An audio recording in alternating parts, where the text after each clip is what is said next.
let's get to the main event of tonight.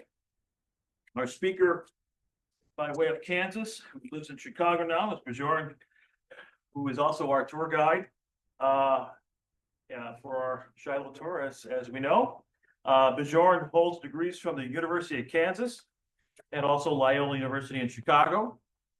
And he has an MA in public history. He worked as a seasonal ranger at the National Park Service's Shiloh National Military Park and Corinth, and he the Corinth Civil War Interpretive Center for 2 summers while studying history at Loyola. So that's a great experience for Bjorn. He also goes back every year in November as well.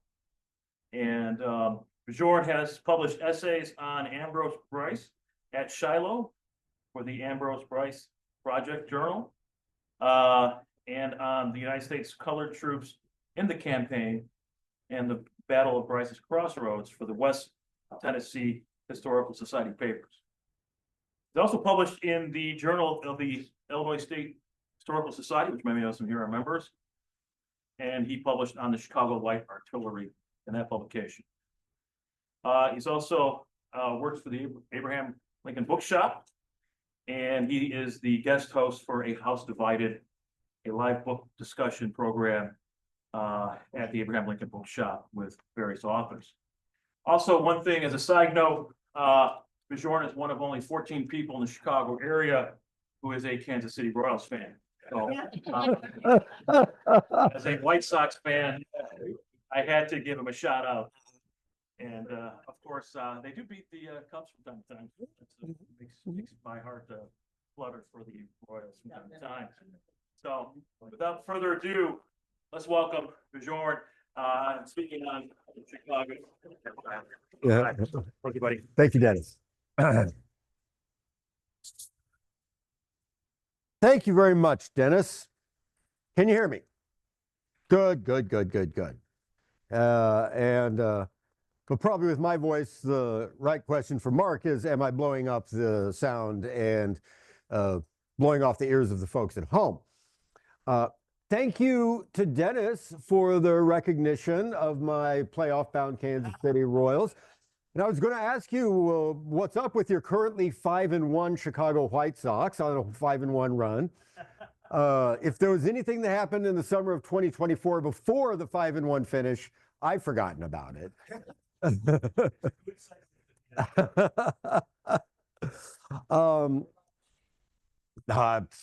I guess if anybody's heard of what they're doing. So yeah, I'm Bjorn Skaptason, and I am thrilled to be back here with you. Thrilled to be back with the Civil War Roundtable, and I come to you with good tidings from your original birthplace, Abraham Lincoln Bookshop. Dennis, what did you say that this is? This is the 833rd meeting. Congratulations, Civil War Roundtable, 833. Who was here for the first meeting? Well, if you weren't here for the first meeting, I can tell you who was at the first meeting. At least the core group was Carl Sandburg and Lloyd Lewis, both journalists in Chicago in 1940, and Ralph Newman, the founder of Abraham Lincoln Bookshop. And if you want to come to Abraham Lincoln Bookshop and see the round clawfoot table, it is, there is no, how do I say this? As an historian, I cannot ethically say that is the Civil War Roundtable. But it is definitely, that is the Civil War Roundtable, the original Civil War Roundtable. Even if they didn't have a group meeting at the Roundtable, they certainly thought of the idea while sitting at the Roundtable. In fact, my boss, the president of Abraham Lincoln Bookshop, is Daniel Weinberg, and he knew these guys back in the day. And he said, it's almost certain that whatever the first meeting of the Civil War Roundtable was, it was at a bar. It was not at the round table in the shop. They almost certainly went out to a bar and talked about the Civil War there. So I'm happy that that is the origin story of Abraham Lincoln Bookshop. But at the bookshop and the round table, certainly at the bookshop, we are thrilled and proud of our continuing relationship with the Civil War Roundtable, and we never tire of telling people that come into the shop, almost all of whom belong to some sort of Civil War Roundtable, that the Civil War Roundtable was the original Civil War Roundtable, and it was founded at Abraham Lincoln Bookshop. And so that's always a thrill for me to get to talk about. So thank you very much, Dennis, and thank you to everybody in the bookshop. Thank you, Mark, for putting together the tour. It will be a thrill, also a thrill and an honor to provide a historical interpretation for the April program, and I think you're going to enjoy the stuff that we're putting together for you. So, with that in mind, there we go. The program I want to talk about today is Chicago and Shiloh. And so really what I think I'd like to do is make a major part of what we're talking about a bit of a preview for what's going to come in April. I want you to know that we're going to have a good time in April, and not just, you know, with the bars. Not just with the tradition of Civil War Roundtable. We're actually going to have history good time when we go to Shiloh. And so we're going to do a little bit of that, give a little bit of the preview of what we're going to do, but also we're going to have a little bit of we need to change the story of Shiloh a little bit for our program. The last time anybody led a program of the Civil War Roundtable to Shiloh, it was Edwin Cole Barce. And I am here to promise you that I am not Ed Barce. So we're going to have to figure out something else. I cannot never compete with Ed Barce as far as being a tour leader and a public historian. He's simply one of the greatest. So Chicago at Shiloh. The historian Reed Mitchell. Reed Mitchell was a great 20th and 21st century historian. He's gone now. The historian Reed Mitchell once said that Civil War buffs like to hear the same story told over and over again, exactly the same way. And historians don't like that. Historians like to come up with a new story. And what we will try to do in April is find a new way to talk about the Battle of Shiloh. Now, the Battle of Shiloh is a familiar story. And when we go to Tennessee in April, there will be no getting around the basics. And so anybody that's never been to Shiloh or anybody that's never read a book about Shiloh or anything like that, I assure you we're going to hit all of the basics. You're going to come back knowing, it will not be a nerd tour of Shiloh. You're going to come back knowing the basics of the Battle of Shiloh. The Battle of Shiloh will always have occurred on April 6th and 7th, 1862. Grant will always lead the Union Army of the Tennessee, and Buell will always lead the Army of the Ohio, and Albert Sidney Johnston will always lead the Confederate Army for a while.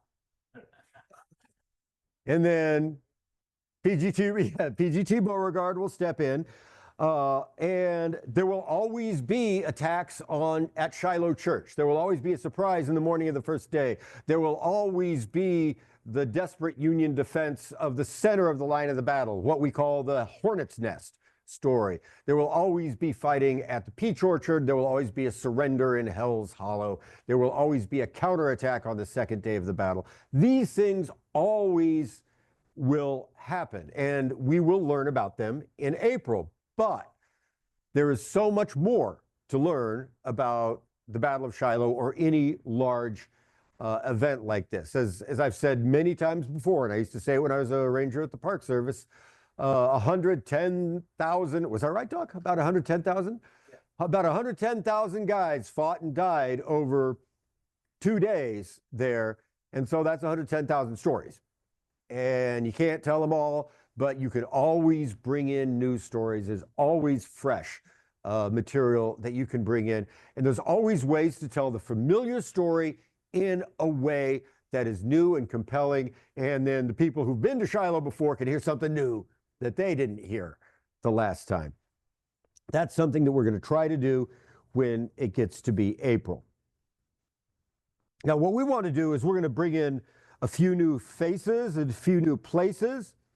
We're going to meet a few new unfamiliar characters, but the golden cord that we're going to be following in April, aside from getting to know the battlefield, is what they called the golden cord back during the Civil War, and that is it's a line from the famous song, "The Vacant Chair." When a soldier dies, the golden cord is severed. And the golden cord we will take with us to Shiloh in April will be Chicago and Shiloh. We will learn all of the familiar stuff, and then we will also learn Chicago and Shiloh. And so those are some of the topics that we are going to take with us in April. Now, therefore, that is what we're going to talk about tonight as a preview to what's going to happen in April.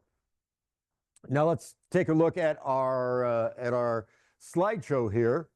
Going to digress just long enough to explain what we're seeing here. And those at home, I know you can see this very clearly, but those who are here in the room, you are looking at a pen and ink illustration. And it is an illustration that appeared in the 1880s in a very famous publication called Battles and Leaders of the Civil War. Is there anybody here in here that reads from Battles and Leaders of the Civil War? There we go. I see you're familiar with it. It's this Century magazine published this 4-volume massive collection of the Civil War as told by the leaders of both sides. They wrote essays into the magazine and then they published them as books. And then they also created original artwork for those books. And what you see up here is a drawing from Battles and Leaders of the Civil War, a pen and ink drawing by Henry Ogden. And it is a drawing of the defense of the Hornet's Nest. It's the defense of the Hornet's Nest by Union soldiers during the first day of the battle. It is a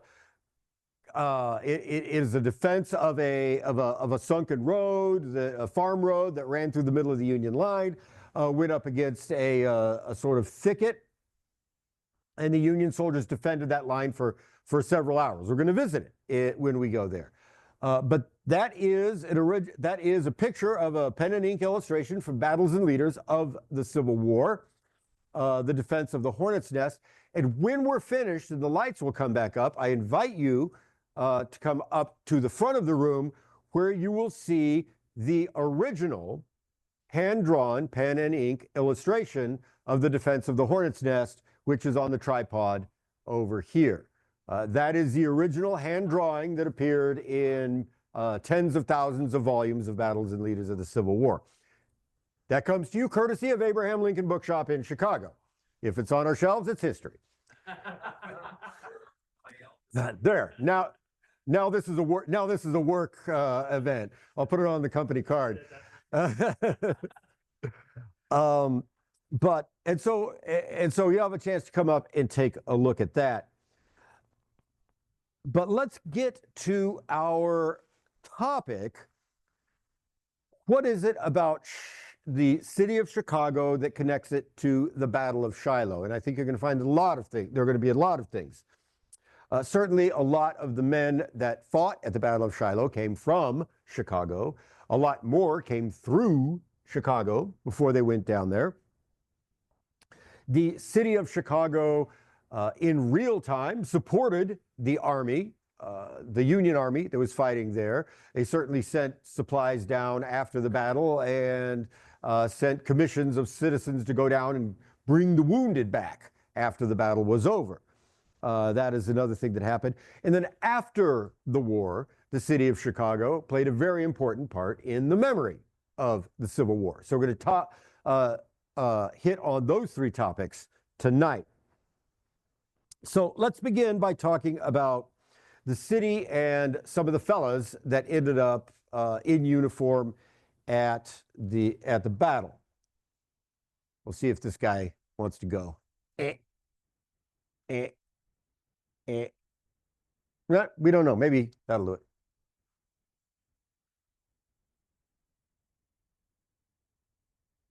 That's all right. Is it him? Is it him?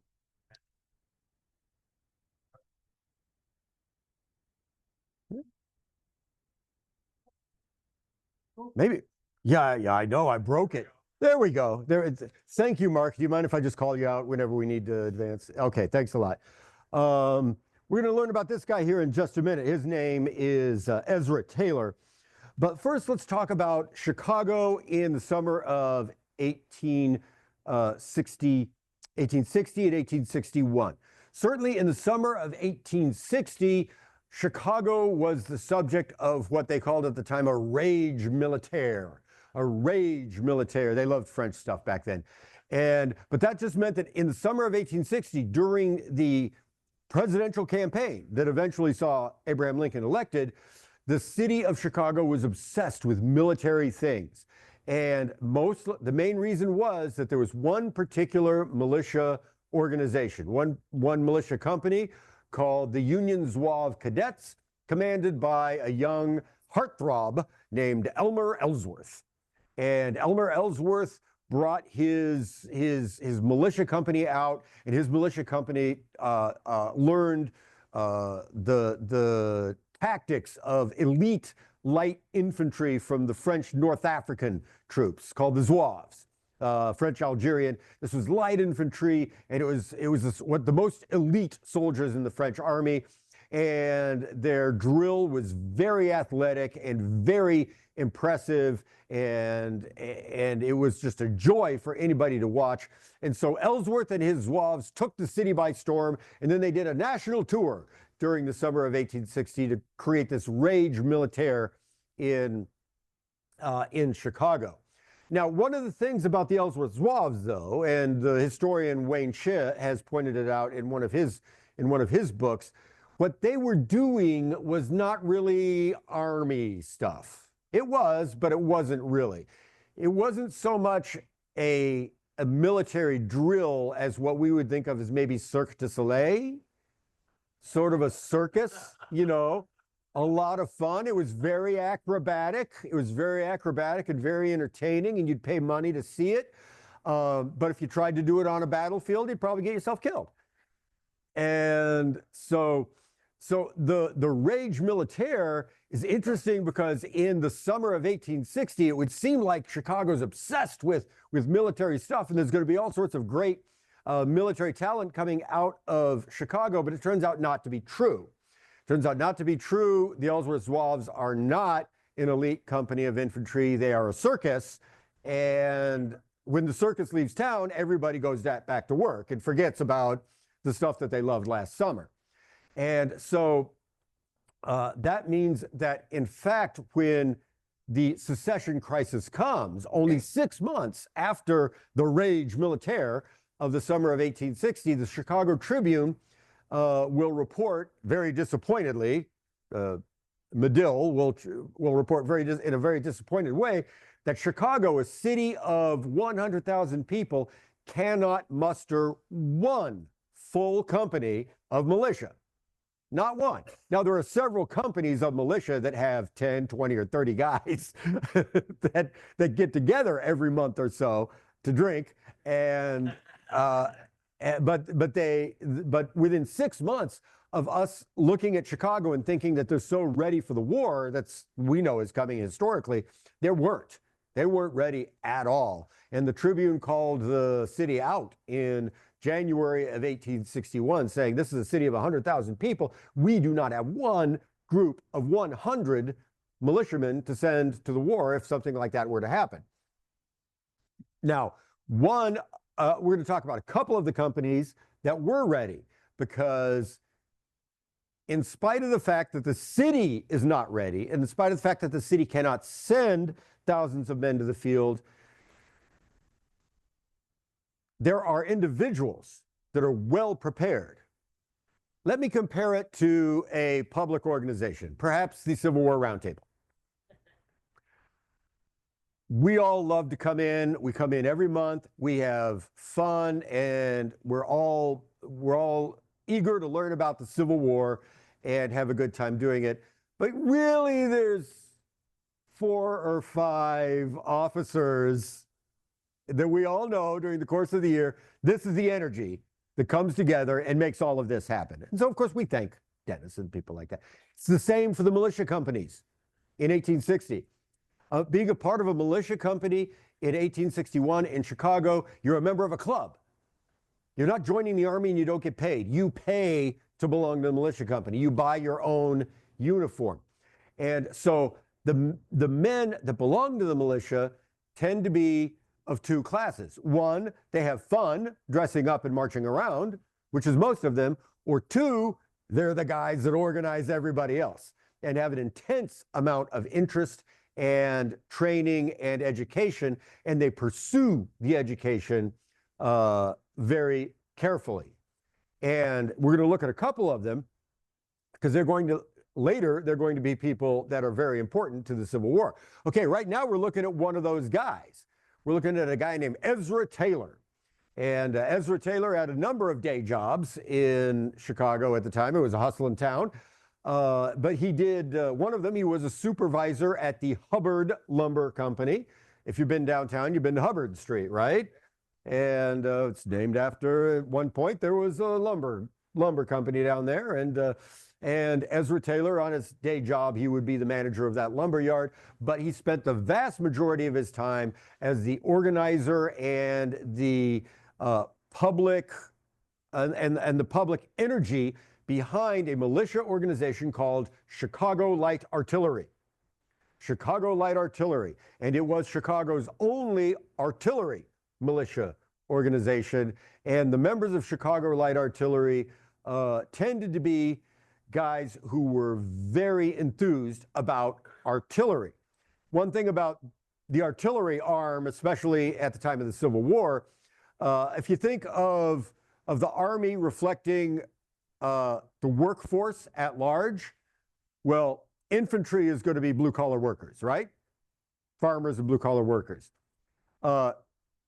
Cavalry is the unemployed and unemployable. Yeah, no, I said the unemployable. But the artillery are the trades. To join the artillery, the people that join the artillery tend to be people from the trades, tradesmen. An artillery company needs a blacksmith, an assistant blacksmith. An artillery company needs lots of teamsters because there's going to be lots of horses. An artillery company has their own medical detachment. An artillery company needs carpenters. And so the people that are into artillery are also going to be trained tradespeople. And Ezra Taylor knows that. And so by the time the war started to come around, the Chicago Light Artillery, by the time the drums of war start to beat in March and April of 1861, when Fort Sumter is attacked in 1861, suddenly this little group, Chicago Light Artillery, which has Ezra Taylor and about 45 permanent members, everybody wants to join. And they get their pick of the litter. All of these enthusiastic young men, and they're going to pick not just the young men, anybody that signs up, they're going to pick people that are trained carpenters, people that are trained blacksmiths, people that are already working as trained teamsters. And indeed, the people we think of as artillerymen, the first thing, the gunners, the 7 members of the gun crew, are the only members of an artillery company that can be trained from nothing. So the people we think of, the gunners, might be kids that don't have any previous experience, students or farmers or something like that. But everybody else in the company, which is 2/3 of the rest of the company, are going to be people that are already skilled in the trades. Teamsters, carpenters, and blacksmiths, and many other types of trades. And so when 1861 rolls around, the Chicago Light Artillery goes from being a militia company that has 1/3 of the number of men they would have to go to the field, which would be, they had about 45 guys and they need 150 guys for a battery of artillery. That's 6 cannons. Within about 2 days, Ezra Taylor is able to create 2 batteries. So he gets a full, and he's got the pick of the litter. So those 45 guys, the 45 permanent members of the militia, immediately can become the sergeants and the corporals and so on. And very quickly, Ezra Taylor is able to provide state of Illinois with 2 batteries of light artillery. We'll meet them later as Battery A and Battery B, Chicago Light Artillery. Let's move along and meet another Chicagoan. I'll step forward. There's a good-looking Scotsman. Good-looking Scotsman from the South Side, the Highland Guards. The Highland Guards were one of those companies that barely had 35 guys that they could muster for a monthly drill, but they certainly had a charismatic and enthusiastic leader, a blacksmith from the South Side, a Scottish-born blacksmith named John MacArthur. And John MacArthur, as soon as the war started, he now had the pick of the litter for anybody that identified, any kid that identified as a Scotsman, whether it's a Scottish immigrant or the first-generation sons. All of these guys would flood to the Highland Guards, and pretty soon John MacArthur will get these guys into a regiment of infantry called the 12th Illinois Regiment.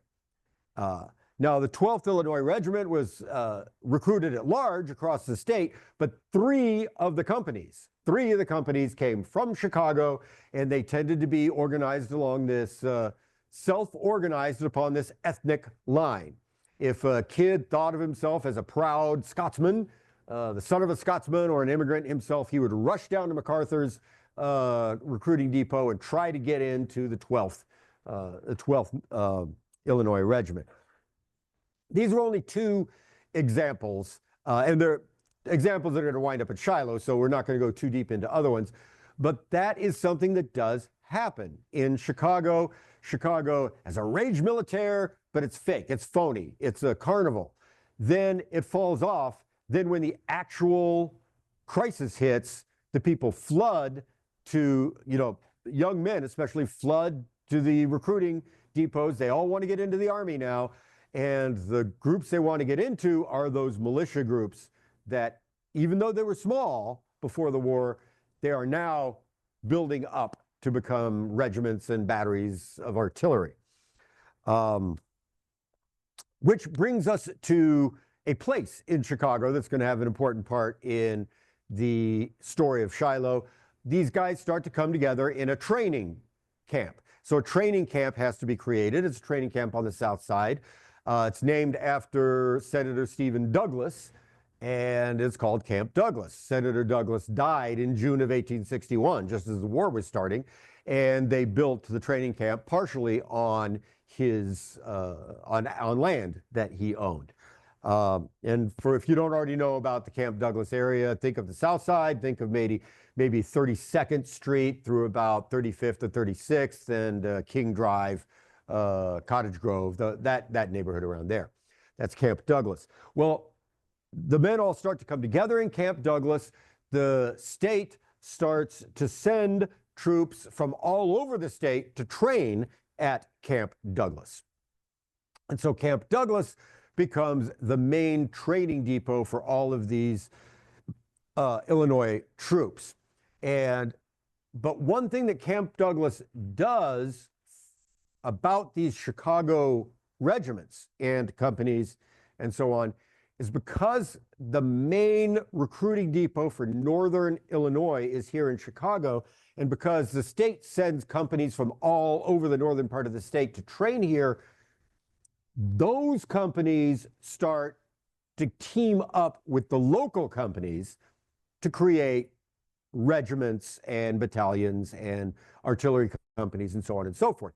So this is an example that we have here with John MacArthur and his 12th Illinois Regiment. He's got 3 companies of good old-fashioned Chicago Scots. But then the rest of the companies are from, there's a company from Galena, there's a company from Rockford, there's all these guys that have nothing to do with Chicago, but they come to Chicago and they become part of a regiment. Let's go ahead and take a step forward. We're not going to look at that for too long, or we'll just leave that there. That is the Illinois Monument at Shiloh, and we're going to talk a little bit more about it in detail later. But there is one other thing that I want to talk about Chicago right now. It has a lot to do with Camp Douglas. Now, Dennis and I were talking earlier about politics, about the politics of Chicago, right? Politics of Chicago always have a certain flair to them, don't they? And so a number of politicians, it would be a great idea anywhere in America, but especially in Chicago, it would be a great idea for an ambitious politician to become a war hero. Not necessarily go to war, but be a war hero would be great for a Chicago politician, you know. And there was a young, ambitious attorney here in Chicago by the name of David Stewart. Now, David Stewart was not initially a Chicago politician. I believe he was a congressional representative from the state of Michigan. I think he lived in Detroit. But then he was forced to resign under a cloud of scandal and flee from Michigan. And so resigning in a cloud of scandal and fleeing your home, where do you go? Chicago, of course. And so very, very quickly, David Stewart becomes involved in Chicago politics and starts to work his way up. However, he again trips over himself when he is named. I love these legal euphemisms. David Stewart was named as a corresponding witness in a divorce case. Meaning the third party in a divorce case. And so again, David Stewart is on the outs. But then good news for David Stewart, a war comes. And David is he's a conservative and he's a Democrat. And so he's not one of the Lincoln guys, he's more like a Stephen Douglas guy. And one of the things that the politicians in Chicago, especially the Democratic politicians, need to accomplish in the summer of 1861 is to prove that these Republicans do not have some sort of monopoly on patriotism. All these Lincolnites can't be marching around lording it over the rest of us, that they're the only ones that are patriotic and the Democrats aren't patriots. So with the death of Senator Douglas, some of the Democratic politicians in Chicago decide to create the Douglas Brigade. And the Douglas Brigade will be a whole brigade of Democrats. And the Democrats will go out and show those Republicans how it's done. There's no plan as far as making these effective fighting units for the U.S. Army. That's not part of the plan that David Stewart has and his friends has. The whole idea is to put, maybe 2,000 or 3,000 Democratic voters all together in 2 or 3 regiments and have the Douglas Brigade. Well, it was a great idea for a while, and two regiments of the Douglas Brigade were founded, organized at Camp Douglas, and went off to the field. And then David Stewart started to organize his brigade. But by that time, Chicago was running out of Democrats who were interested in enlisting in the Army. And so that's where the policy of Governor Yates sending in companies from the rest of the state to organize at Camp Douglas becomes a good thing for David Stewart. So David Stewart he manages to get himself a commission as colonel of the 55th Illinois Regiment, and he goes down there, goes to Camp Douglas and starts creating the 3rd Regiment of the Douglas Brigade. Now, one of the problems for David is that these guys that aren't from Chicago, they're from Naperville, they're from Wheaton, they're from Rockford, they're from all over northern Illinois. Lots of them are Republicans. Their communities might be Republican. And so they show up and suddenly they're put together in this regiment, the 55th Regiment, and they are told that they are Democrats and that they are the Douglas Brigade, and they don't like that at all. and that's going to make them very grouchy when they get to the field. We're going to meet the 55th Regiment here again very quickly, but we can't need to forge ahead here. So we are going to talk about 3 specific units and what they did at the Battle of Shiloh. And by 3, I mean 4, because I miscounted. We'll step ahead again. We'll get, that's the Illinois Monument. We may visit her later. And then that is the 12th Illinois Monument, 12th Illinois Regiment Monument. I put it in here. That's John MacArthur's regiment. We met John just a minute ago. Now, I put it in here because I want those of you who have not been to Shiloh before to see what an Illinois monument looks like. They all look like that. They're all rectangular, and they all have this granite base, and they tell you the name. It says Illinois, and it tells you, so you're going to always, when we visit these guys, when we visit the field, we're going to visit monuments like that. And I'm sure that we're going to visit the 12th Illinois because we want to meet up with John MacArthur and see his Scotsman when we get to the field. Let's go ahead and step forward again. We're going to meet this guy here in just a minute. He's Jerry Powell is his name. So the first unit that we're going to talk about is that Chicago Light Artillery. If you remember back to Ezra Taylor, the first guy we saw. And he was able to put together, Taylor was able to put together 2 batteries. That, again, a battery is at authorized strength. It's about 150 guys and about 119 horses, 6 cannons, then all sorts of equipment that has to be taken care of. So it's not a lot of guys, but it's a lot of stuff going on, and it's artillery. Boom, they're going to blow stuff up.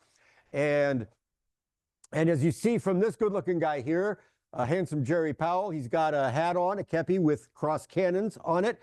That is Sergeant Jerome Powell of Company A of the 1st Illinois Light Artillery, or Company A, Chicago Light Artillery, if you will. Jerry Powell was a roofer until he joined the Chicago Light Artillery. So again, as I said, the artillery is the trades. And so Jerry was a roofer. Chicago is being built up with all of these balloon frame wooden buildings that I'm sure are going to last forever. But they need roofers. And so Jerry's a roofer, and he becomes very quickly, he works his way up and becomes a sergeant. And so a sergeant and a gun captain, a commander of a single cannon.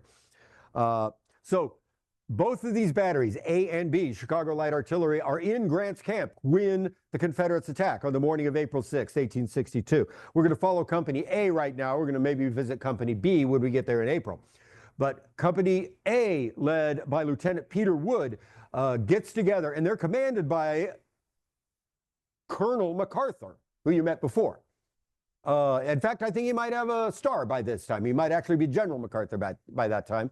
And they go with him toward, it's the eastern part of the battlefield, but they go with him toward an area called the Peach Orchard. And they are going to help the 12th Illinois and other Chicago units, other Illinois units around there, defend what is the Union left flank at that point. And so Lieutenant Wood takes his 6 cannons forward. That's 6 cannons with 119 horses and the limbers and the caissons and all the rest. And they go up, and Lieutenant Wood puts his battery right behind the line of battle as they wait for the Confederates to come and try to attack. And they wait for their orders. So the cannons are not deployed yet. They're waiting for their orders. Where are we going to go? At that time, a Confederate battery, 800 yards or so downrange, they come up and they set up, and they're going to start shooting cannonballs down here in preparation for the Confederate infantry attacking this position. And those Confederate cannoneers launch their cannonballs straight across the range, and one of the first shots to come across explodes right next to Jerry Powell and rips his right arm off. He tears the arm out from the socket, and Powell is pulled down off of a horse. He's on his horse at this time, and his comrades take him to the rear to try to get some medical attention, and Jerry Powell died within 30 minutes of receiving his wound. He was the first member of Battery A to be killed in the Civil War. And like I said, he was killed before the battery itself had fired a single shot at the Confederates. Let's go ahead and see who's next. This is Lieutenant Pat White. He will be a member of Battery B. So we're going to tell more about Battery B later. But again, to reinforce what I said socially about these guys, Pat White is a butcher. And so Pat White was a butcher before the war started, but he was a paying member of the of Ezra Taylor's Chicago Light Artillery. Is a very interesting guy, self-educated Irish immigrant, working as a butcher. So basically couldn't be more Chicago, except he's got this obsession with artillery. So, and Ezra Taylor loves him. So even though he doesn't have the education, even though he does not have any sort of background that would make him a prominent guy, he's just a Chicago butcher. He becomes one of the best gunners in Ezra Taylor's militia company. And within a year of this battle, Pat White will become the commander of the Chicago Mercantile Battery, which is a battery, it's not a Shiloh battery, but it will be a battery composed of the wealthiest young men in the city of Chicago, commanded by a butcher. That's a great Chicago story. It's not that one kind of departed from Shiloh a little bit, but I love it. I love the story of Pat White and the Chicago Merc Battery. Let's take another step forward and see who we've got next. Now here's another member of Ezra Taylor's Chicago Light Artillery, and a highly educated kid, I.P. Rumsey. That's Israel Parsons Rumsey. And if you know a little bit about the city of Chicago and politics during the Civil War, one of the mayors is Mayor Rumsey. Obviously, Mayor Sherman, I think, was there at the beginning, but then Mayor Rumsey later. This is a nephew of Mayor Rumsey. Mayor Rumsey was a Democrat. Mayor Rumsey's nephew was a Republican. And his papers are at the Newberry Library, so I got a chance to read through them. One of my favorite things that I.P. Rumsey ever wrote in his papers was, "I am sick of these Rumseys." He's talking about his uncle. Talking about, "I'm sick of these Democrat Rumseys. I never want to have anything to do with them at all." So that's a nice little surprise. You would think that they're chummy because they're family. No. Parsons Rumsey does not care anything about his uncle and his cousins who are copperheads and Democrats. But I.P. Rumsey is a member of Taylor's battery, but he does not serve with Taylor's battery in the Battle of Shiloh, but we will follow him around the Battle of Shiloh. When we're down there in April, we will find that Parson Rumsey, and that P in his name, the middle name is Parson, and his family called him Parse or Parsons. That guy went by his middle name. And so he served as a staff officer and the principal aide-de-camp to a Union division commander named William H.L. Wallace. And W.H.L. Wallace is one of the defenders of the Hornet's Nest. He died defending the Hornet's Nest. There's a monument there where he died, where we might visit. And there are many stories that come to us from Parse Rumsey, not because he's an artillery officer, which is the company he belongs to, but because he's detached and he is cheek by jowl with General Wallace all day long during the Battle of Shiloh, right up until the death of General Wallace. So a Chicagoan, Parson Rumsey, will provide a lot of the stories we're going to get to tell in April, when those stories revolve around the defense of the Hornet's Nest and the death of General W.H.L. Wallace of the Union Army. Very interesting guy. Let's move along to another regiment. And there's our guy. That's Dave Stewart, folks. That's ladies. So yeah, so if you're looking for a corresponding witness for your divorce case, there's Dave Stewart. There's Dave Stewart. And and he looks like a guy who's going to try to organize a regiment of Democrats. And if he can't do that, he'll tell all of his soldiers that they are Democrats, no matter what they are. And no, he's the commander of the 55th Illinois Regiment. An infantry regiment, authorized strength is 1,000 men. So this is a very different type of organization than those artillery batteries. But David Stewart will lead this regiment of, or initially 1,000 men. They're going to get down to about 500 or so before they're actually in the battle. There's a whole story behind that. But although part of the story is if you tell Republican soldiers that they're Democrats, they might not hang around and want to be in your regiment anymore. But the 55th Illinois does get down to Shiloh, and they join General Grant's army. They're part of General Sherman's division, General Sherman's 5th Division, and they have a job which is to protect some roads coming into the southern and eastern end of the Union camp. I didn't bring maps because I don't want to do the whole map thing for this program, but just say these guys, Stewart and all of his soldiers, are not with General Sherman. They're off in this other outpost defending roads that come into the camp from a different direction. And when the Confederates come, they're going to be out there all alone. And when the Confederates come up those roads from the south and the southeast, David Stewart and his 55th Illinois will be one of 3 regiments out there, all commanded by Stewart as a brigadier. And the Confederates come up out of these ravines, deep ravines just south of the camp, come up those roads, and they attack Colonel Stewart's brigade behind their camps. We can visit these places in April, and we will find a situation where Colonel Stewart and his 55th Illinois, along with the 54th Ohio and the 71st Ohio, are separated from the rest of the army. They're fighting their own personal Battle of Shiloh without any help anywhere nearby. Now, General MacArthur, who we met before, and the battery of artillery are sent to try to help Stewart, but they never get close to him. They never get close enough that they can help Stewart. And the Confederates come up and they threaten to overwhelm the 55th Illinois and 54th Ohio.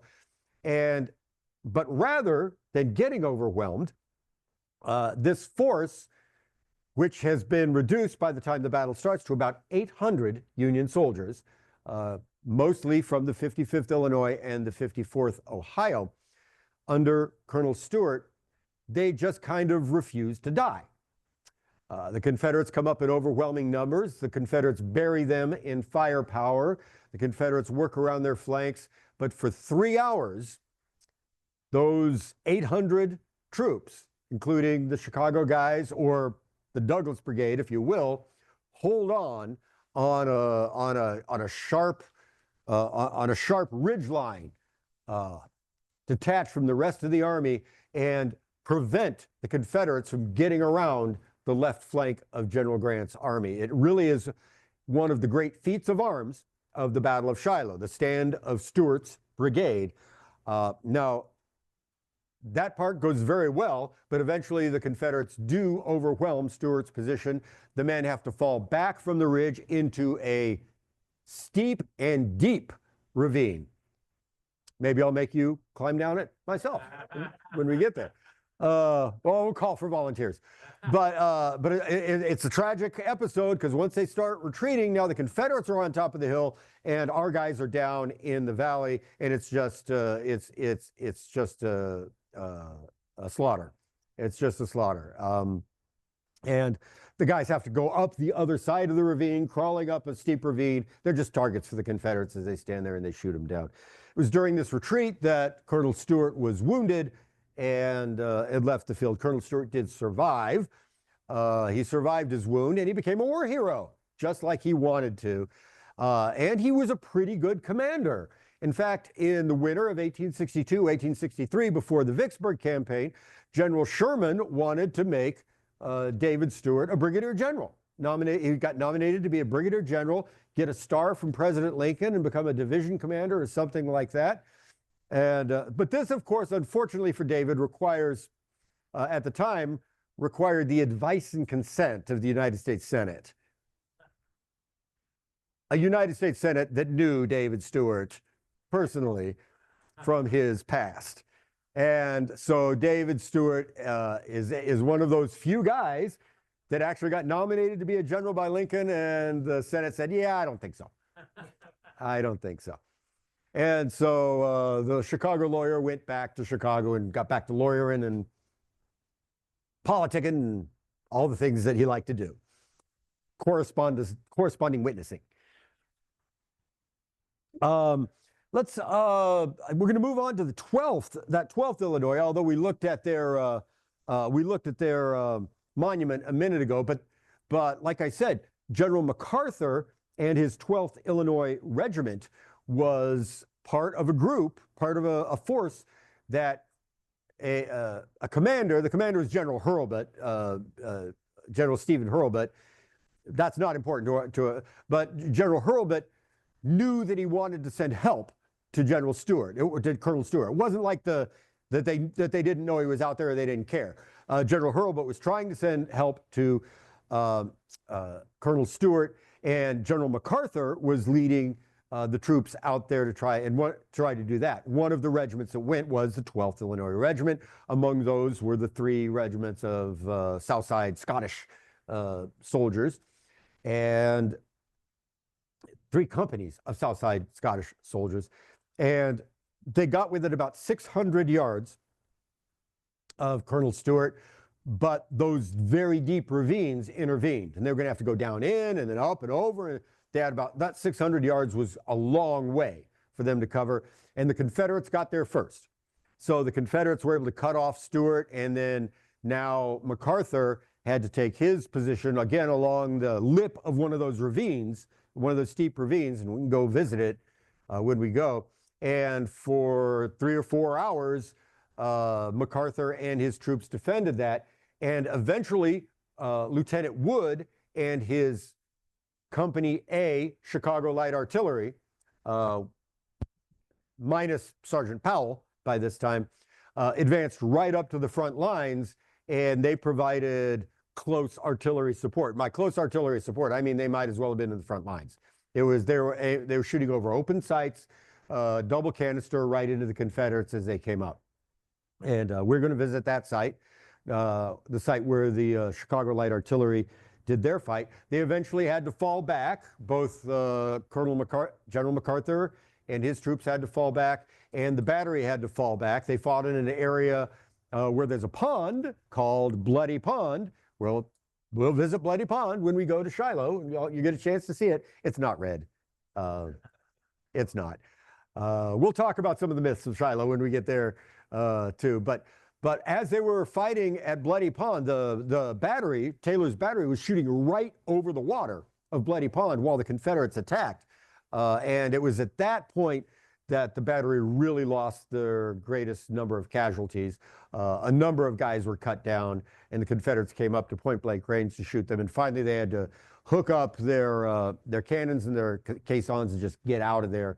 And they were driven back as far as Pittsburg Landing.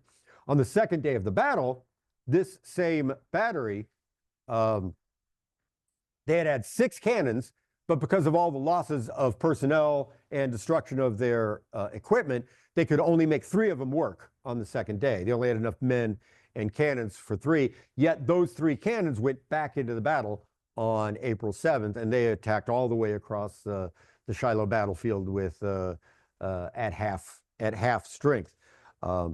But an example and a tribute to the training and the leadership that came from those few men that were genuinely interested in creating effective militia organizations in the city before the war began. Let's see what we've got next. Oh, well, let me show you this. This is, again, the Hornet's Nest, and there's not too much Chicago in the Hornet's Nest, but it's an important part of the battle, so we're going to visit it. And as I told you before, this is Henry Ogden's pen and ink drawing of the Hornet's Nest, and you'll see the original over here. But one member, one Chicago soldier that was there was Lieutenant Rumsey, because this is the area that is commanded by General Wallace. And these are General Wallace's troops repelling the Confederate attacks on the Hornet's Nest. And so coming and going from this scene over and over again is the aide-de-camp for Wallace, Lieutenant Parse Rumsey of the Chicago Light Artillery. Let me see if we go to the next one.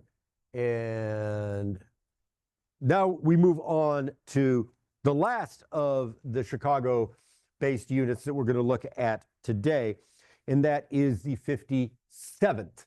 The 57th Illinois Regiment. Again, it's a regiment that is organized at Camp Douglas on the south side. How do I say this? You are welcome to assume that the numbering of regiments, 50, 51, 52, 53, also equals the chronological sequence in which they were created. I mean, does that make sense? 55 comes after 54, which comes after 53, and so on. So by the time the 57th Regiment, the 55th was David Stewart. By the time the 57th Regiment was created, this nonsense about the Douglas Brigade was long past. But most of those enthusiastic young Chicago recruits had already been sent to the front. It was September of 1861 by this time. And so the men who were getting together, the 57th Regiment, were able to get about 500 men together from actual Chicago residents. And at the time, they were running out of time. The state was running out of time. They needed to get troops to the front.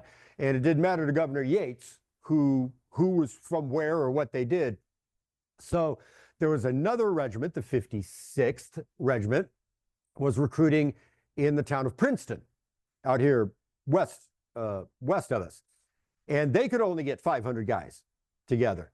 And both of these colonels were stubborn. They wanted to wait it out until they could get 1,000 guys together and then get their commission as a colonel. And Governor Yates said, no, we're not going to do that. And so he canceled the 56th Regiment. He took those guys from Princeton. He sent them to Camp Douglas. And so the 57th Regiment became half a Chicago regiment and half a Princeton regiment. I'm not sure they ever got over that, but every other company was either, hey, we're not from Chicago, we're from Princeton. These other, no, we're from Chicago, yay. But now they have the 10 companies together, the 1,000 guys together. They hand out the flag. They become the 57th Illinois Regiment, commanded by Colonel Silas Baldwin, and they march off to go to the front and take part in the Battle of Shiloh. One of the guys in the 57th Regiment, we're going to talk about their battle in a minute, but one of the guys is this good-looking cat right here, and that is initially a sergeant, then lieutenant, then captain David B. Kenyon. David B. Kenyon came to the Army from a position in the volunteer fire department of Chicago. He was a member of the predecessor of the Chicago Fire Department. He was a firefighter. And he came and he became a sergeant and then a lieutenant and a captain in the 57th. He survived the war, and then he moved back to Chicago, returned to the fire department when they became a professional fire department, which I believe was around 1866, 1868. After the war is when the city went from volunteer to professional firefighters. And David Kenyon was one of the guys that went pro and became a professional firefighter. And he was a captain commanding a firehouse in October of 1871. And he was one of the firefighters that responded to, one of the senior firefighters that responded to the Chicago fire in October of 1871. And finally did give his life as a firefighter for the city. He was, at that time, he was a battalion commander, and he was riding to a major fire, so they had several companies coming together for a fire. He was on Clark Street. And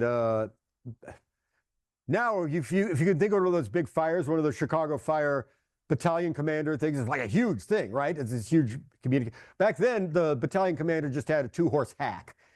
So if they needed to put together multiple firehouses for a big fire, they didn't send a whole communications van or a truck or anything. They just sent David to take over, and he would go in a hack.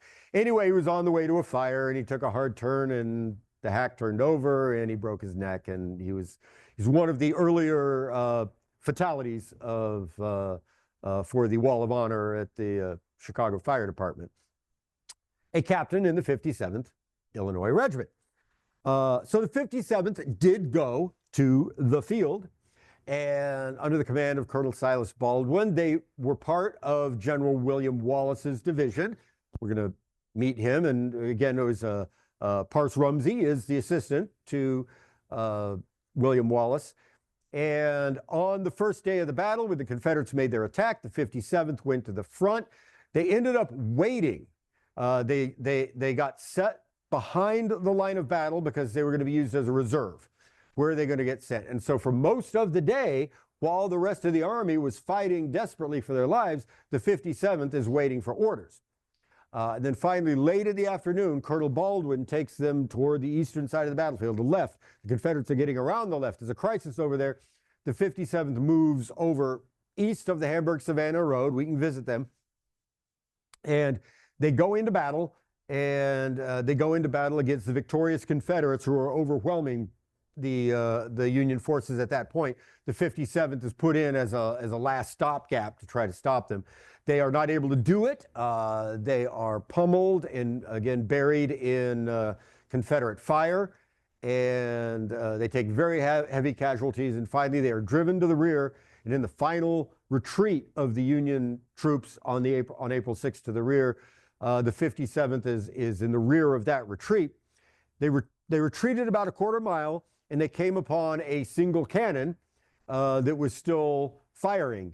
It was near the headquarters of General Hurlbut, and that was the cannon commanded by Lieutenant Wood of Chicago Light Artillery. One of the final cannons left from Jerry Powell's battery.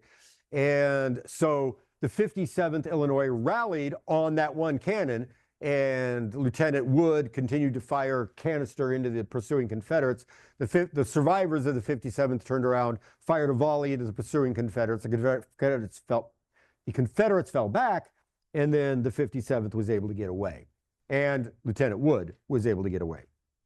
And we'll meet more of them a little bit later. We need to wrap up here. We're getting to the end of our time, so let's take another look at our next slide. Oh, look at that. That's a good one. Best slide yet. There's a picture of Pittsburg Landing. We're going to go ahead and skip over that one. But there's Pittsburg Landing at the time that this is a picture of Pittsburg Landing at the time that the Illinois monuments were dedicated. So this brings us to the post-war time. During the Columbian Exposition, 1893, we had many reunions of Chicago veterans and Illinois veterans. They came up to the Columbian Exposition. They wanted to see it. And it was during these reunions that they started to talk to each other. And the government had already started to create national military parks. These national parks, the Chickamauga, Chattanooga Military Park was already getting underway. And then the Gettysburg Battlefield was being administered in a private way. They would later become a national park as well. But these veterans of Shiloh in Chicago for the Columbian Exposition started to tell each other, okay, if the government is going to start creating battlefield parks for us to put up monuments and for people to come and visit, Shiloh has to be one of them. And so they began organizing their political efforts to have Shiloh become a national military park. And so the location for that was during reunions at the Columbian Exposition in 1893 here in Chicago. December 27th, 1894 was the day President Cleveland signed the enabling legislation to create the Shiloh National Military Park. So in just over a year after the first idea, which came out of Chicago, the park was created. Also, a very important aspect of remembering Shiloh, of remembering what's important about Shiloh, was a cyclorama. Who's seen a cyclorama before? Anybody been to Gettysburg and seen a cyclorama? Excellent. Anybody been to Atlanta and seen the Atlanta cyclorama? Right. In the 1880s and 1890s, everybody loved cycloramas. Chicago was lousy with them. There were like 12 cycloramas going at any one time. They weren't all war. Some of them were like visit the Rocky Mountains, or go to Europe, or see Versailles, or something like that. But there were war ones as well. And Shiloh had a cyclorama. Don't ask me where it is. No one knows. I like to imagine it has not been destroyed, but it might have been. But the Shiloh cyclorama was on Michigan Avenue. in 1885. It opened in 1885, 1 month after the death of President Grant. And it focused on that defense of the Hornet's Nest. The Confederates attacking the center, and General Prentice, the defender of the Hornet's Nest, was there to narrate so a very important part of the memory of the Battle of Shiloh, even as we receive it, is the idea that this Hornet's Nest fighting in the center on the first day is very, very important. It is important. I'm not going to say it's not, but a lot of people, we spent 100 years having it hammered into us, and it's the most important thing. And they saved Grant's army. That comes from Chicago, because that comes from millions, I don't know, but tens of thousands of people going through that cyclorama on Michigan Avenue to listen to Benjamin Prentice tell the whole world, while they looked at this amazing work of art, that I saved Grant's army. And he starts doing this a month after his boss dies. So there's not much for Grant to say in response to this idea that Prentice saved Grant's army. So that is what we would say a piece of historical memory that we still wrestle with today, but we might not think about the fact that it's tied to right to Michigan Avenue, where tens of thousands of people were inculcated with this idea that General Prentice was the savior of Grant's army. So finally, let's see if we're getting near the end. We better be getting near the end because we're out of our time. So finally on, I won't go deep into this, but finally we will go to May 17th, 1904.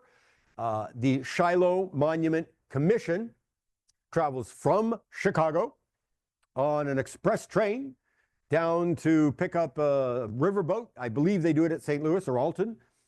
Take it on around to Pittsburg Landing, and finally they arrive on the 17th of May, 1904, and that is the day when the veterans returned to Shiloh Battlefield to dedicate the Illinois Monument and all of the Illinois regimental monuments. And we will see them in April. And when you see them in April, I want you to remember there was a day when they were new. And there was a day when dedication, speeches were made. They're there for a reason, and they're people that are attached to us because they come from Chicago. 2 of the members of the commission that dedicated those monuments that day, one of them was Gustav Bussey of the 57th Illinois, fought in the battle that day, and another one was Parson Rumsey, the aide to General Wallace. He was there that day to give a speech and help dedicate the Illinois Monument. Now, this does bring us to the end of Chicago and Shiloh. Thank you very much. But I have one other thing to talk about, and Mark mentioned it earlier. When we go down there in April, we are going to visit Corinth. This will be Shiloh and Corinth. And so you're going to have a chance to see a lot of things that previous tours have not seen when we make our way to Corinth and see the Battle of Corinth. And one very important character we're going to meet in Corinth, or at least a group of characters, is someone we already know and we just met. That is the 57th Illinois Regiment, who have a prominent role to play in the Battle of Corinth in October of 1862, 6 months after the Battle of Shiloh. Now, one of the principal dramatic fights of the Battle of Corinth is a Confederate attack on a Union fort called Fort Robinette, or Battery Robinette. Some of you folks that know Corinth know about Battery Robinette, and those of you who don't are going to learn about it when we go there. Because the Corinth Civil War Interpretive Center, your National Park Service commemorative museum and interpretive center, sits on the site of Fort Robinette. Pardon me, when you visit the interpretive center, you are visiting Battery Robinette. If you can't read what it says down there, that is a picture of Camp Robinette of the 57th Illinois Regiment. Those at home can see it. But when we go to Corinth and visit the Crossroads, now Corinth is important because it's the crossroads of, what is it, Doc? The 2 railroads, right.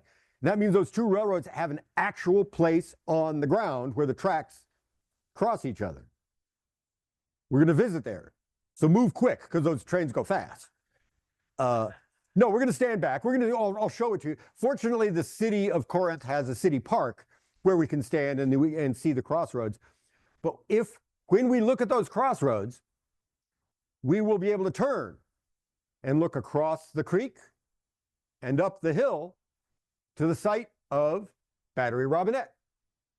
And at that point, we will be standing where that camera was sitting when it took this picture of the camp of the 57th Illinois. So when we learn about the fight for Battery Robinette on April 4th, 1862, we will also know that when the battle was over, Chicago's 57th Illinois Regiment came and built their camp on that battlefield. So that is just a summary of some of the things that we're going to see in April. As Reed Mitchell said, fans of the Civil War want to hear the same story told over and over again in exactly the same way. And we're not going to do that. But I am also going to tell you here, if you come on the program and you don't know about the Battle of Shiloh, you will learn. You will learn those basics. Nobody's going to get left behind. But I hope you will enjoy the added value of knowing that as we work our way across the Shiloh battlefield and the Corinth battlefields, we will be doing so in the footsteps of our neighbors as part of the Shiloh, Chicago, and Shiloh tradition. Thanks a lot.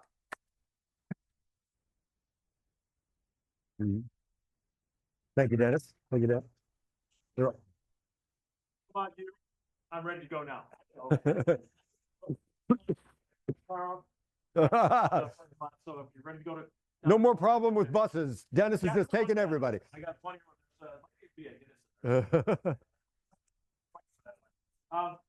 we are kind of getting late here. Why don't we take two questions? So kind of, do you have any questions for yeah, right there's the first one right there. Go ahead. Wait,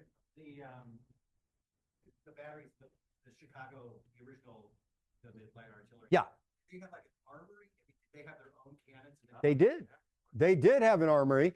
So yeah, part of the memory of the history of Chicago light artillery is that they were right there in the city, and you can put an X, you know, here they were then and here they were there. They had stables at a certain place, and of course Ezra Taylor was at the Hubbard Lumber. So yeah, Chicago had an armory, and the armory had a floor dedicated to Chicago light artillery, where they had their offices and they kept their cannons and all the rest. And if you were to find the footprint for that Chicago armory today, you would have to go to the Willis Tower. And that is where that armory was located. One more question. We have one more. Yes. Grant drunk when the Confederates... Oh, hey. Was Grant drunk when the Confederates attacked? Yeah. Softball. Nope. No. He was not. He was not. It was 7 in the morning and he was eating eggs and bacon.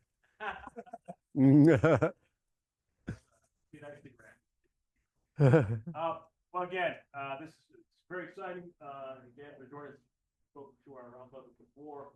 He's always one of the greatest to speak to us, and again, we're very happy to have him here. Obviously, the enthusiasm. I mean, this is going to be a great tour in April, and again, we just can't wait. I do have registration forms if anybody needs one.